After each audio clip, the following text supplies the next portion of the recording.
ఈరోజు నేను మాట్లాడేది మీరు చూస్తే టెక్నాలజీ పెట్టుకొని మాట్లాడుతున్నా.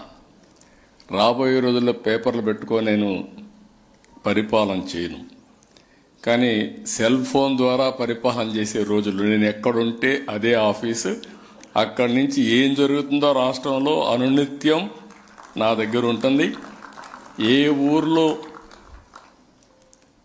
ఎండ ఎక్కువ ఉంది, ఎక్కడ హీట్ వేవ్ వస్తుంది, వడగాలులు వస్తాయి, నేను చూసుకొని అధికారులు ఏ విధంగా చర్య చేశారో ఏం తీసుకుంటారో కూడా నేను డైరెక్ట్ చేసే పరిస్థితి వస్తుంది. ఎక్కడ వడగండ్ల వానబడింది పడుతుంది, ఎక్కడ పిడుగులు పడతాయి, ఇలాంటి ఒక్క విషయం కాదు. ఎక్కడన్నా వరదలు వస్తే ఆ వరద ఏ విధంగా మేనేజ్ చేయాలి అన్నీ చూస్తాం. ఇప్పుడే నాగపణిసింహ గారు చెప్పినట్టు ఒక మంచి విషయం, టెక్నాలజీ. నేను ఎప్పుడో 30 ఏళ్ల మునుపు ఆలోచించాను. అప్పుడప్పుడే ఇంటర్నెట్ వచ్చింది, ప్రపంచం అంతా ఒక గ్లోబల్ విలేజ్గా తయారైంది.